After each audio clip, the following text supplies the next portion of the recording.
చేరివచ్చిన మీకు అందరికీ క్రీస్తునామమున శుభములు తెలియజేస్తున్నాను. దయచేసి మరి కొద్ది నిమిషములు దేవుని వాక్యాన్ని వినటానికి సిద్ధపడదాం. అందరూ తలలో ఉంచినట్లయితే ప్రార్థన చేసుకుందాం. ప్రేమ కలిగిన మా ప్రియ పరలోకపు తండ్రి, ఘనమైన శ్రేష్టమైన ఉన్నతమైన నామమున వందనములు చెల్లిస్తున్నాము నాయన. గతించిన కాలం అంతా మమ్మల్ని క్షేమంగా కాచి మీ సన్నిధిలో తండ్రి మమ్మల్ని నిలువబెట్టి మీ వాక్యాన్ని తెలుసుకున్నటకు, మీ మనసులో ఉన్నటువంటి మరి మాటలను అర్థం చేసుకున్నటకు మీరు ఇచ్చినటువంటి సమయానికై వందనములు చెల్లిస్తున్నాం తండ్రి. కొద్ది నిమిషములు మీ మాటలు నేర్చుకుంటుండగా దయచేసి జ్ఞానాన్ని, తెలివిని, వివేచనను ప్రసాదిస్తారు నడిపిస్తున్నాను. వెంటనే పిల్లలకు మంచి మనస్సును అనుగ్రహించమని కోరుతూ క్రీస్తు ఉన్నతమైన నామని ప్రార్థన సమర్పిస్తున్నాను తండ్రి, ఆమేన్.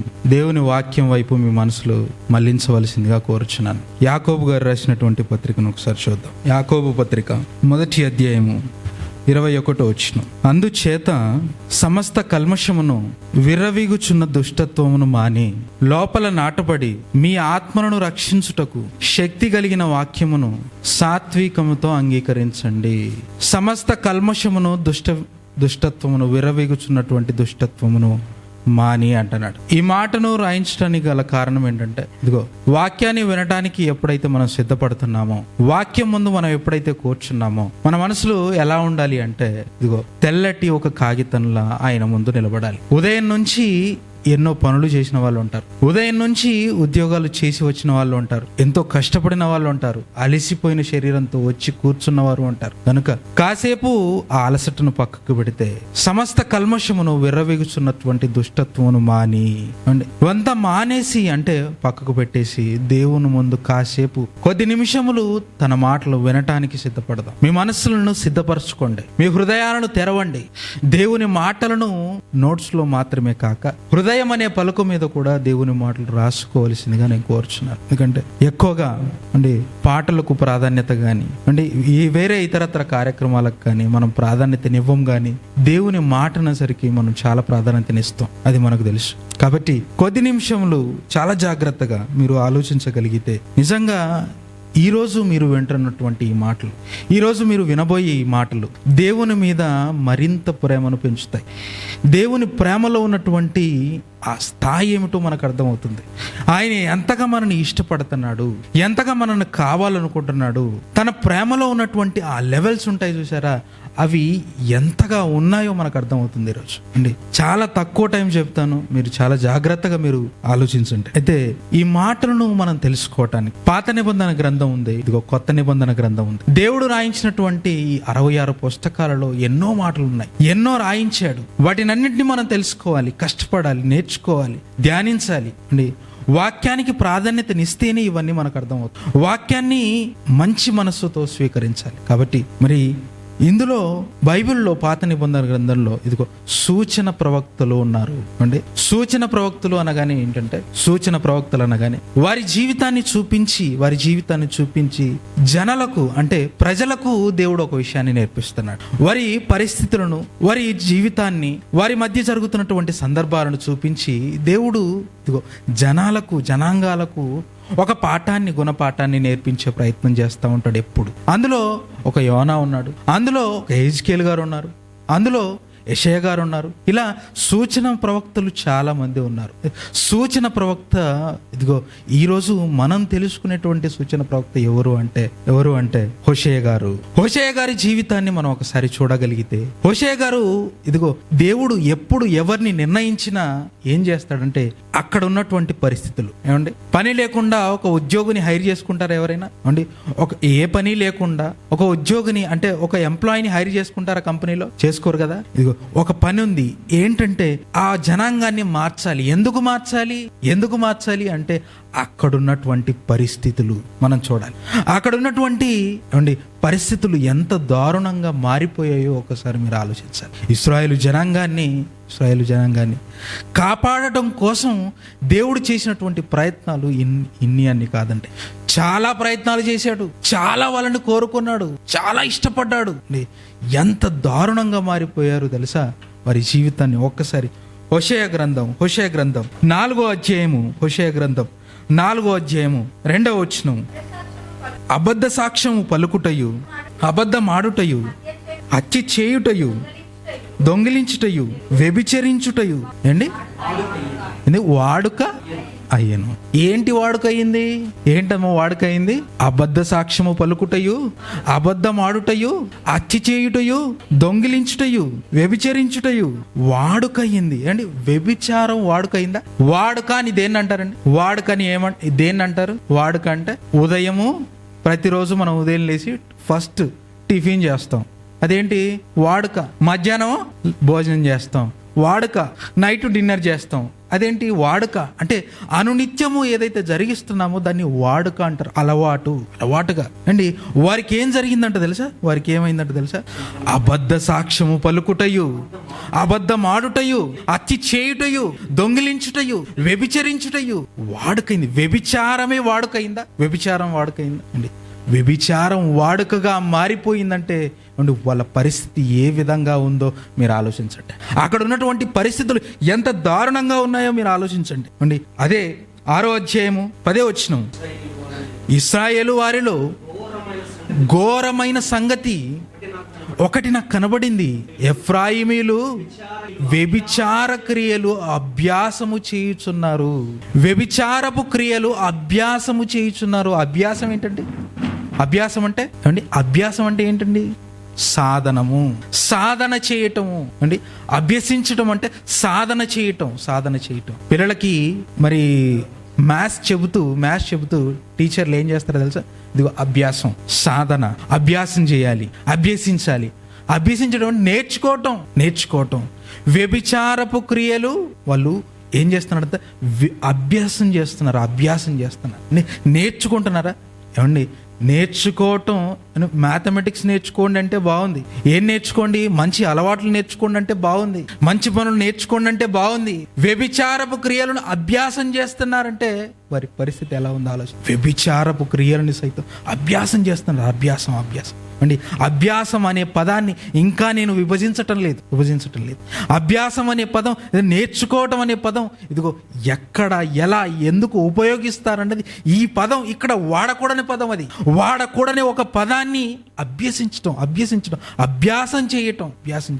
ప్రాక్టీస్ చేస్తున్నారంట. ప్రాక్టీస్ అంటే వ్యభిచారం ప్రాక్టీస్ చేయటం ఏంటి? వ్యభిచారం ఎవరైనా ప్రాక్టీస్ చేస్తారండి? అంటే ఎంత దారుణమైన పరిస్థితుల్లో వాళ్ళు ఉన్నారో మీరు ఒక్కసారి ఆలోచించండి. 7వ అధ్యాయం 1వ వచనం చదవండి. 7వ అధ్యాయం 1వ వచనం, ఇశ్రాయేలు వారికి స్వస్థత కలగజేయదలచితిని, ఎఫ్రాయిము దోషము, షోమ్రోను చెడుతనము బయలుపడుచున్నది. మోసాన్ని ఇంతకుముందు వ్యభిచారం అభ్యాసం చేస్తున్నారు. ఇంతకుముందు వాడిని ఎలా మోసం చేయాలి, పరుల్ని ఎలా మోసం చేయాలి, ఎలా మోసం చేస్తే వాడు మోసపోతాడు. ఈరోజు మోసం చేసే వాళ్ళు ఉన్నారా? నేర్చుకుంటున్నారు. మోసపు క్రియలని, మోసం ఎలా చేయాలన్నది అభ్యసిస్తున్నారు. ఏమైనా ఇది బాగుందా? ఇశ్రాయేల్లో జరుగుతున్నటువంటి ఘోరమైన సంగతి ఇది. ఇశ్రాయేల్లో జరుగుతున్నటువంటి ఘోరమైన క్రియలు ఇవి దేవునికి కనబడ్డాయి. ఎలాంటి పరిస్థితి దాగి ఉందో. వ్యభిచారపు క్రియల్ని అభ్యసిస్తున్నారు. మోసం ఎలా చేయాలో అభ్యసిస్తున్నారు అండి. ఇలాంటి పరిస్థితిని చూసి దేవుని మనస్సు తరుక్కుపోయింది. దేవుని మనస్సులో చాలా బాధ కలిగింది అండి. నేనేం చేశాను? వాళ్ళని ఏం చేశాను? ఐగుప్తులో నుంచి 430 సంవత్సరాలు వాళ్ళు బానిసరపు బ్రతుకులో ఉన్నప్పుడు వారు మగ్గిపోయారు. కష్టాలలో వాళ్ళు మగ్గిపోయారు. వారిని విడిపించి తీసుకువస్తూ అండి ఎంత గొప్పగా వారిని కాపాడుతున్నాడు, ఎంత గొప్పగా వారిని రక్షిస్తున్నాడు. వాళ్ళు అక్కడక్కడ వాళ్ళు స్థావరం వేసుకుని ఉంటున్నప్పుడు ఏ యుద్ధముగా జరగకుండా ఎంత గొప్పగా కాపాడుతూ వస్తున్నాడు. వారిని కాపాడడానికి కొన్ని డిపార్ట్మెంట్లు ఏర్పాటు చేశాడు. రాజులని, ప్రవక్తలని, యాజకులని వాళ్ళని నిర్ణయించి ఇదిగో మీరు కాపాడాలి, వీళ్ళు నడిపించాలని చెప్పేసి ఎంత గొప్పగా నడిపిస్తున్నప్పుడు వీళ్ళు ఎక్కడ చూసినా జరుగుతుంది ఏంటో తెలుసా? ఏమండి? విగ్రహారాధన. వీళ్ళు చేస్తుంది వ్యభిచారపు క్రియలు, మోసపు క్రియలు, అబద్ధ సాక్ష్యము చెప్పటం, అబద్ధాలు పలకటం. నీ కళ్ళ ముందే ఎర్ర సముద్రాన్ని పాయలుగా చేశాను కదా, నీ మనసు మారటం లేదా? నీ కళ్ళ ముందే ఇదిగో ఫరో యొక్క ఆ రాజు దగ్గర ఎన్ని సూచక్రియలు చేసి నిన్ను తీసుకొచ్చాను, మీ మనసు మారటం లేదా? మీ మనసులో తెలుసు ఇవన్నీ జ్ఞాపకం ఉంటున్నాయా? కళ్ళ ముందు జరిగినటువంటి సూచక క్రియ చూసినా మరిచిపోయే జనాంగపురులారా. కళ్ళ ముందు ఎంత గొప్ప సూచక్రియ జరిగినా ఏమండి, ఎవరైనా ఎప్పుడైనా మీ కళ్ళ ముందు ఏమండి ప్లేట్లో ఉన్నటువంటి నీళ్లు లేచి నిలబడితే మర్చిపోతామండి. కానీ సముద్రమే పాయలుగా చీలింది కదా, సముద్రమే గోడలుగా నిలబడింది కదా అండి. దాన్ని చూసి మరిచిపోయారు అంటే వారి జీవితాలు ఎంత భయంకరంగా ఉన్నాయి చూడండి. అందుకే దేవుడు ఏం చేశాడు తెలుసా? ఒక ప్రవక్తను నిర్ణయించాడు. ఎవరిని అంటే ఇదిగో హోషేయ గ్రంథం మొదటి అధ్యాయము మొదటి వచనం నుంచి చదువుదాం. హోషేయ గ్రంథం మొదటి అధ్యాయం మొదటి వచనం. ఉజ్జియా, యోతాము, ఆహాజు, హిజ్కియా అను యూదుల రాజుల దినములలో యెహోయాషు కుమారుడైన యెరోబాము ఇశ్రాయేలు రాజు దినములలో బెయేరు కుమారుడైన హోషియాకు ప్రత్యక్షమైన యెహోవా వాక్కు అండి. రాజులను చూపిస్తున్నాడు. ఇదిగో ఈ రాజుల కాలంలో హోషేయ ఉన్నాడు. క్రీస్తు పూర్వం 755 నుంచి 715 ఆ మధ్య కాలంలో ఇదిగో హోషేయ ప్రవక్త గారు ప్రవచిస్తున్నారు. సుమారుగా 40 సంవత్సరాలు. ఈ 40 సంవత్సరాల్లో వాళ్ళని ఏలినటువంటి రాజులను రాయించాడు. ఆ తర్వాత ఇదిగో హోషియా ప్రవక్త ఇదిగో ఈయనని నేను ఎన్నుకున్నాను. ఎందుకో తెలుసా? ఇశ్రాయేలు జనాంగం యొక్క పరిస్థితిని చూశాడు. చూసినటువంటి ఆయన ఇదిగో ఈయన్ని నిర్ణయించి ఈయనకు ఒక ప్రత్యేకమైనటువంటి సందర్భాన్ని, ప్రత్యేకమైనటువంటి ఒకటి నిర్ణయిస్తున్నాడు. 2వ వచనం. మొదట యెహోవా హోషియా ద్వారా ఈ మాట సెలవిచ్చెను, జనులు యెహోవాను విసర్జించి బహుగా వ్యభిచరించి ఉన్నారు గనక నీవు పోయి వ్యభిచారము చేయు స్త్రీని పెండ్లాడి వ్యభిచారం వలన పుట్టిన పిల్లల్ని తీసుకొనుము. ఏంటంటే ఎవరిచ్చారు ఆజ్ఞ? దేవుడు ఇచ్చాడు. ఏమని ఇచ్చాడు? అయ్యా హోషియా, నేను ఒక పని నిర్ణయిస్తున్నాను నీకు. ఏం పని నిర్ణయిస్తున్నానంటే ఇదిగో నువ్వు మంచివాడవు కదా. మంచివాడైతే దేవుడు ఎన్నుకుంటాడా? చెడ్డవాడు ఎన్నుకుంటాడు? మంచివాడే కదండి, మంచి సుగుణాలు కలిగిన వాడే కదండి, మంచివాడవు కదా. ఇదిగో నీకు ఒక అమ్మాయిని చూశాను. ఆ అమ్మాయి ఎవరో తెలుసా? ఆ అమ్మాయి మంచి సాఫ్ట్వేర్ ఉద్యోగి అని చెప్పటం లేదు. ఏం చేస్తున్నాడు? ఆమె ఏం చేస్తుందంటే వ్యభిచారం చేస్తుందయ్యా. లోకంలో ఎక్కడైనా ఎవరికైనా ఇలాంటి స్త్రీని పెళ్లి చేసుకోమని చెప్తారండి. హోషియాకి దేవుడిస్తున్నటువంటి ఆజ్ఞ ఏంటంటే నీకు ఒక అమ్మాయిని చూశాను, ఆమె ఏం చేస్తుంది తెలుసా? వ్యభిచారము చేస్తుంది. వ్యభిచారము చేయు స్త్రీని నువ్వు పెండ్లాడాలి. వ్యభిచారం వలన కలిగినటువంటి పిల్లలు నువ్వు తీసుకోవాలి. ఆమెతో పిల్లల్ని కనాలి నువ్వు అంటున్నాడు. ఎవరో కాదు, దిబ్లయిము కుమార్తె ఉంది. ఇదిగో ఆమె పేరు గోమర్రు. అంటే ఆ మాట కిందికి ఉంటుంది. చదవండి, గట్టిగా చదవండి.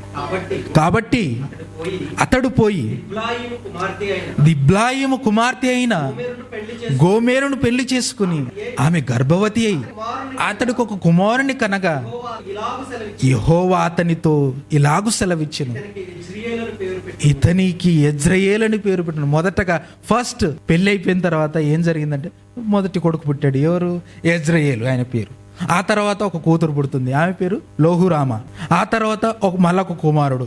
3 పిల్లలు పుట్టిన తర్వాత మూడో కుమారుడు పేరు ఏంటంటే లోహమ్మి అనే పేరు పెట్టాడు. ఏమండి, మొదటి పేరుకు అర్థం యెజ్రెయేలు అనే పేరుకు అర్థం ఇంకొంతకాలం నేను నా జననాంగాన్ని శిక్షిస్తాను అనేటువంటి పేరు. ఏమండి, రెండవ పేరు లోహురామ అనేటువంటి పేరుకు అర్థం ఏంటి? జాలి నొందనిది. ఆ తర్వాత లోహమ్మి అనేటువంటి ఆ పేరుకు అర్థం నా జనము కాదు, అజనము కాదు అని. 3 పిల్లల్ని కన్న తర్వాత మరలా ఏం చేస్తుంది తెలుసా? మరలా వెళ్ళిపోయింది వ్యభిచారం అండి. సరే, పెళ్లి కాకముందు ఆమె వ్యభిచారం చేసింది. పెళ్లి కాకముందు ఆమె పరిస్థితి అలా ఉంది. ఏమో ఆమె పరిస్థితి బాగోలేకనో కోటి కొరకో ఏమండి వారిని రక్షించుకోవటం కోసం వ్యభిచారం చేసిందా అని అనుకుందాం. ఏమండి, భర్త వచ్చిన తర్వాత క్షేమంగా చూసుకుంటున్నాడు, ఆమె అవసరతలు తీరుస్తున్నాడు, అన్నిటిని సమకూరుస్తున్నాడు, ఆహారం పెడుతున్నాడు. ఇవన్నీ చూసుకున్న తర్వాత ఈమెకి ఏం కొరత అయిందని మరలా వెళ్ళిపోయింది. ఈమె వెళ్ళిపోయింది అండి. మరలా వ్యభిచారానికి వెళ్ళిపోయింది. 3 పిల్లల్ని కన్న తర్వాత ఏంటండి అండి, ఈయన ఏం చేస్తున్నాడు తెలుసా? ఏమండి, వ్యభిచారం కోసం వెళ్ళిపోయిన తర్వాత ఇదిగో మరలా దేవుడు ఎంటర్ అవుతున్నాడు. మరలా దేవుడు ఎంటర్ అయ్యి ఏం చెప్తున్నాడు తెలుసా? ఇదిగో నువ్వు విడాకులకి సిద్ధంగా ఉండు అని చెప్పటం లేదు. నువ్వు విడాకులు తీసుకోవాలి ఆమెతో, ఏదో వ్యభిచారం చేస్తుంది బాగుపడుతుంది, ఆమె జీవితం బాగుంటుందని నేను నీకు ఇచ్చి పెళ్లి చేశాను అండి. పెళ్లి చేసిన తర్వాత ఏమండి, ఎప్పుడైనా చిన్న గొడవ వచ్చిందంటే ఏం చేస్తారు చెప్పండి? ఎవడు పెళ్లి చేసింది ఎవడయ్యా? ఫస్ట్ ఆయన్ని పిలిపించండి, మాట్లాడదాం. బాగుంటే ఎవరు పలకరియరండి, బాగుంటే ఎవరు మాట్లాడరు.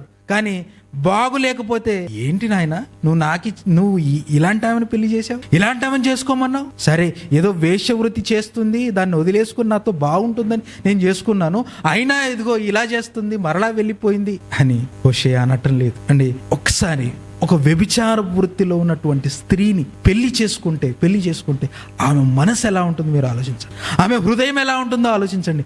ఇంతవరకు నా బ్రతుకు బాలేదు, ఇంతవరకు నేను నా దేహాన్ని చెరుపుకున్నాను, ఇదిగో మంచి మనస్సుతో ఈయన నా ముందుకొచ్చాడు, నన్ను పెళ్లి చేసుకుంటా అన్నాడు, నేను బాగుపడతాను, నా జీవితం బాగుంటుందని ఆలోచిస్తారా లేదా? ఆలోచించాలి. అలాగా ఆలోచించకుండా ఆమె మరలా వెళ్ళిపోయింది. 3వ అధ్యాయము మొదటి వచనం చూడండి. 3వ అధ్యాయం. మరియు యెహోవా నాకు సెలవిచ్చినదేమనగా, ఇశ్రాయేలీయులలో ద్రాక్ష పండ్లు అడలను కోరి ఇతర దేవతలను పూజించినను యెహోవా వారిని ప్రేమించినట్లు దాని ప్రియునికి ఇష్టురాలై వ్యభిచారిణి యగు దాని యొద్దకు నీవు పోయి దానిని ప్రేమించుము. ఏమన్నాడు?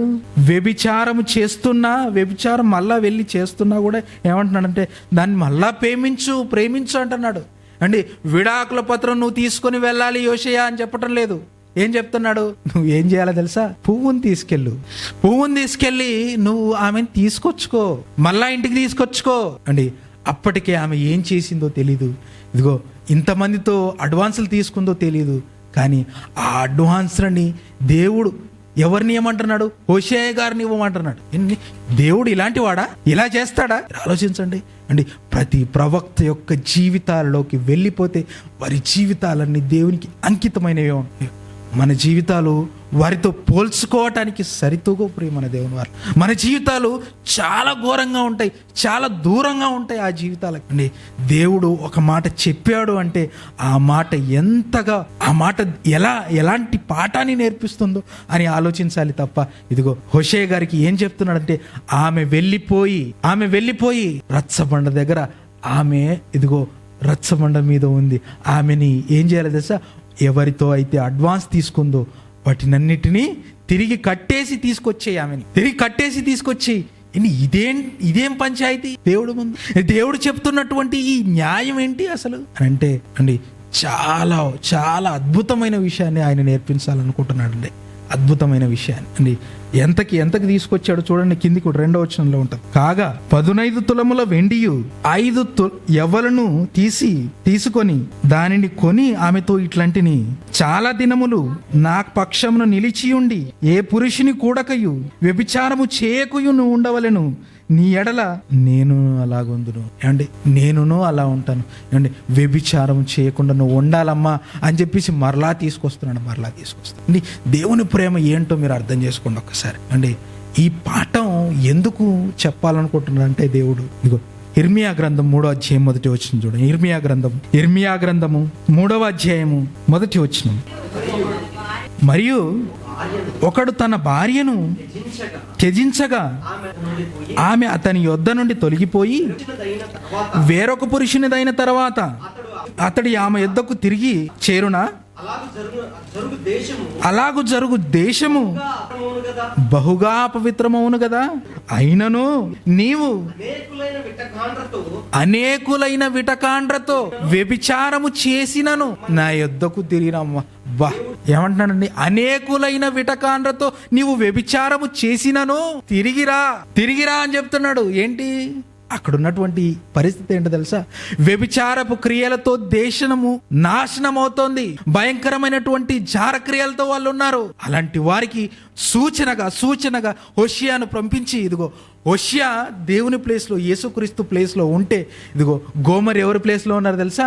ఇశ్రాయేలు గోమరు ప్లేస్లో మీరు ఆలోచించుకోండి. ఇదిగో హోషేయ ఎక్కడున్నాడు తెలుసా? ఇదిగో యేసుక్రీస్తు ప్లేస్లో ఉన్నాడు.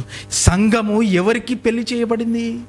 సంఘము ఎవరితో వివాహం చేయబడింది? ఎవరితో అండి? యేసుక్రీస్తు. వివాహం చేసుకున్న తర్వాత అండి మరలా వ్యభిచారపు క్రియలకు తగునా పోవచ్చా అండి? వారు చేస్తున్నది భయంకరమైనటువంటి ఇదిగో వ్యభిచారపు క్రియలు. ఆలోచించాలి ప్రియమైన దేవుని వల్ల, భయంకరమైనటువంటి స్థితిలోకి ఇదిగో మనం వెళ్ళిపోతున్నాము. ఇశ్రాయేలు జనాంగం భయంకరమైనటువంటి స్థితిలో ఉంది. ఇదిగో వ్యభిచారం చేస్తుంది. వారికి ఉన్నటువంటి దేవతలలో ఇదిగో ఒసిరిస్ అనేటువంటి శృంగార దేవతలు వాళ్ళకు ఉన్నాయి. అక్కడ ఆ దేవతల్లో గుడుల్లోకి వెళ్ళి వ్యభిచారం చేస్తే ఇదిగో పంటలు పండుతాయి అనేటటువంటి ఒక భయంకరమైనటువంటి ఆలోచన. ఇంత దారుణమైన పరిస్థితుల్లో ఉన్నారంటే ఉన్నారు. ఆ రోజుల్లోనే కాదు, ఈ రోజుల్లో కూడా ఉన్నాయి. ఈ రోజుల్లో కూడా ఒక స్త్రీని ఒక చెట్టుకు పెళ్లి చేసి ఊర్లో ఉన్నటువంటి పెద్దలందరూ ఆమెతో కూడి అండి పిల్లలు, ఎవరి పిల్లలు తెలియని పరిస్థితి ప్రియులారా, ఎంత దారుణంగా ఉందో చూడండి. కొన్ని గ్రామాల్లో ఇలాంటి పరిస్థితులు ఉంటున్నప్పుడు అండి ఎందుకు జరుగుతున్నాయి ఇవి అండి? అనాగరికత, దేవదాసితనం అండి, చాలా భయంకరమైనటువంటి స్థితిలో మనం ఉన్నప్పుడు ఏమంటున్నాడు దేవుడు తెలుసా? దేవుడు గోమర్రు ఇశ్రాయేలు ప్రజలు ఆ స్థానంలో ఉంటే ఇదిగో హోషేయ గారు యేసుక్రీస్తు స్థానంలో ఉన్నాడు అండి. వ్యభిచారము చేసిన నిన్ను కావాలనుకుంటున్నాను.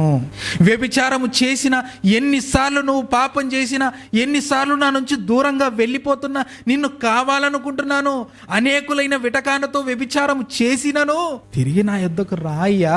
నిన్ను కావాలనుకుంటున్నాను, నువ్వు రావాలనుకుంటున్నాను, నువ్వు నా దగ్గర ఉండాలనుకుంటున్నాను. విచారం చేస్తున్నావు, పాపం చేస్తూ దూరంగా వెళ్ళిపోతున్నావు. నా దగ్గరకు రావాలి కదా నువ్వు అండి. దేవుని ప్రేమలో ఉన్నటువంటి ఆ లోతును ఒక్కసారి ఆలోచన చేయండి. ఏమండి, వ్యభిచారం చేస్తున్నా నేను కావాలనుకుంటున్నాడా అండి? వ్యభిచారం అనగానే ఏదో ఒక పురుషుని దగ్గరికి పోయి, ఒక స్త్రీ దగ్గరికి పోయి అది మాత్రమే కాదు. ఇదిగో దేవుణ్ణి మరిచి దేవునికి కాకుండా ఎవరికి లోకంలో ఎక్కువ ప్రిఫరెన్స్ మనం ఇస్తున్నాము, అది వ్యభిచారమే. డబ్బుకు ప్రిఫరెన్స్ ఇస్తున్నామా? వ్యభిచారమే. మీ హృదయాల్లో దేనికి ఎక్కువ ప్రాధాన్యత ఉంది? దేవునికి ఉందా? ఆహారముకు ఉందా? ధనానికి ఉందా? ఉద్యోగానికి ఉందా? కుటుంబాల్లో ఉన్న వాళ్ళ కోసం ఉందా? ఇదిగో ఎవరి కోసం నీ మనసులో స్థానం ఉంది? ఇదిగో దేవుణ్ణి మరిచి ఎవరిని నువ్వు దగ్గర తీసుకున్నా, ఇదిగో దేవుని ప్రేమ నీలో లేదు. తప్పు చేస్తున్నా బాప్తీసం తీసుకున్నాం. ఆ రోజు ఇదిగో క్రీస్తుతో వివాహం అయిపోయింది. ఆ రోజు మనం క్రీస్తుకి అంకితం అయిపోయాం. ఇదిగో నేను బ్రతుకుతాను, జీవితాంతం నేను నీ కోసం బ్రతుకుతాను, నీవే నా రక్షకుడు అని నమ్మి వచ్చేసిన తర్వాత ఏం జరిగిందంటే ఇదిగో మరలా పాపంలోకి వెళ్ళిపోతున్నాం. ఏమండి, పాపం బాప్తీసం తీసుకున్న రోజు నుంచి ఈ రోజు వరకు పాపం చేయని వాళ్ళ చేతులు ఎత్తండి అండి. బాప్తీసం ఎప్పుడైతే తీసుకున్న రోజు, ఒకరు 10 ఏళ్ళు అయింది, ఒకరు 5 ఏళ్ళు అయింది, 2 ఏళ్ళు అయింది. బాప్తీసం తీసుకున్న రోజు నుంచి ఈ రోజు వరకు నేను ఏ పాపం చేయలేదండి, నేను చాలా పవిత్రంగా బ్రతుకుతున్నాను అనే వాళ్ళ చేతులు ఎత్తండి. లేరు, ఇంక్లూడింగ్ మీ, నాతో సహా అండి.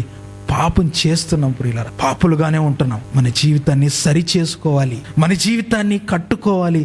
తన ప్రియ కుమారుణ్ణి సైతం ఇదిగో భూమి మీదకి పంపించి ఇదిగో వారి పాపం వారి మీద మోపకూడదు అండి. మనము వ్యభిచారం చేస్తే ఆయన దెబ్బలు పొందటం ఏంటి? మనము తప్పు చేస్తే తను సిలువనెక్కటం ఏంటి? మన తప్పుకి మనం కదా శిక్షణ అనుభవించాలి, మన తప్పుకి మనం కదా బాధ్యత వహించాలి. మనం తప్పు చేసినప్పుడు మనం బాధ్యత వహించాల్సింది ఉండగా యేసుక్రీస్తు బాధ్యతను వహించాడు. వారి మీద ఈ పాపం మోపకు తండ్రి, ఇదిగో నేను బలవుతాను. యేసుక్రీస్తు ఇదిగో మనకు అడ్డుగోడగా ఉండి, దేవునికి మనకి మధ్యవర్తిగా ఉండి ఆయన ఏం చేస్తున్నాడంటే ఇదిగో వారి పాపం తీసి నేను హక్కును చేర్చుకుంటాను. ఆయన ప్రేమ ఒక్కసారి ఆలోచన చేయండి. ఇశ్రాయేలు జనాంగం ఎంత కాదంటున్నా ఇదిగో నేను కాపాడుతాను. ఈ తర్వాత హోషేయ ప్రవక్త ప్రవచించిన తర్వాత వారి జీవితం ఇదిగో మరలా అష్షూరు చెరలోకి వెళ్ళిపోతుంది. వెళ్ళిపోయినా కూడా ఇదిగో నేను మిమ్మల్ని తిరిగి రప్పిస్తాను, తిరిగి నేను తెచ్చుకుంటాను అనేటువంటి ఒక సూచనగా, ఒక పాఠాన్ని, ఒక గుణపాఠాన్ని వారికి నేర్పించడం కోసమే ఇదిగో బైబిల్లో దేవుడు ఈ గ్రంథాన్ని రాయించాడు. భక్తిగా అండి అటు ఇటు లోకంలో ఉండకుండా నులువెచ్చనిగా మనం ఉంటున్నాం అండి. వెచ్చగానైనా ఉండు, చల్లగానైనా ఉండు, నులువెచ్చగా ఉంటే నేనేం చేస్తానంటే నోటితో ఉమ్మివేయను ఉద్దేశించుతున్నాను. కాబట్టి దేవుడు ఎప్పటికప్పుడు ప్రతిరోజు ప్రతి క్షణం నువ్వు కావాలనే రావాలనే కోరుకుంటున్నాడు, మార్పు చెందాలనే కోరుకుంటున్నాడు, సంపూర్ణంగా దేవుని ముందు నిలబడాలన్నది దేవుని ఉద్దేశం. ప్రతి మనిషి దేవుని ముందు, సంఘంలో ప్రతి వ్యక్తి కూడా సంపూర్ణంగా దేవుని ముందు నిలబడాలి. పాపం చేయని దానిగా దేవుని ముందు నిలబడగలిగితే గొప్పగా దేవుడు తీసుకోవడానికి సిద్ధంగా ఉన్నాడు. ఎన్నిసార్లు తప్పు చేస్తున్నా నిన్ను మాత్రం కావాలనుకుంటున్నాడు. ఎలా కావాలనుకుంటున్నాడు నాకు ఎలా తెలుస్తుంది అంటే, ఈరోజు బ్రతికున్నాం కదా, అదే సజీవ సాక్ష్యం. మన జీవితాలు అవి బ్రతికున్నాయి చాలు, అదే సజీవ సాక్ష్యం. దేవుడు కాదనుకుంటే, వద్దనుకుంటే సమాధుల్లో ఉంటాం. కానీ దేవుడు కావాలనుకుంటున్నాడు కనుకని ఈ క్షణం వరకు సజీవులుగా మనం ఇక్కడ చేరి ఆయన మాటలు వింటూ మనం బ్రతుకులను మార్చుకోవటానికి ప్రయత్నం చేస్తూనే ఉన్నాం. కాబట్టి ఆ విధంగా మన జీవితాలను మార్చుకొని దేవునికి అనుకూలమైన బ్రతుకులు మనం ఇవ్వాలని, ఆయన ముందు సంపూర్ణులుగా మనం ఉండాలని కోరుకుంటూ నా మాటలు ముగిస్తున్నాను. చేసి తలలు వంచండి, ప్రార్థన చేస్తాను. ప్రేమ కలిగిన మా ప్రియ పరలోకపు తండ్రి, కొద్ది నిమిషములు మీ మాటలను తండ్రి నేర్చుకున్నాం. విషయ ప్రవక్త ద్వారా మీరు రాయించినటువంటి గుణపాఠం ఆయన నేర్చుకొని తండ్రి, వ్యభిచారపు క్రియల్లో ఉన్నటువంటి సమాజం మేము ఉండక తండ్రి సంపూర్ణులుగా తండ్రి మీ యందు నిలబొట్టుకు సహాయం చేయండి. ఆయన ముందున్నటువంటి కార్యక్రమాన్ని జరిగించండి క్షేమంగా, విజయవంతంగా. దాన్ని మరిన్ని మాటలు మీ వంటకు సిద్ధపరచుండగా మీరే తోడుండి ముందుకు నడిపించమని కోరుతూ క్రీస్తు ఉన్నతమైన నామమున ప్రార్థన సమర్పిస్తున్నాను తండ్రి. ఆమేన్.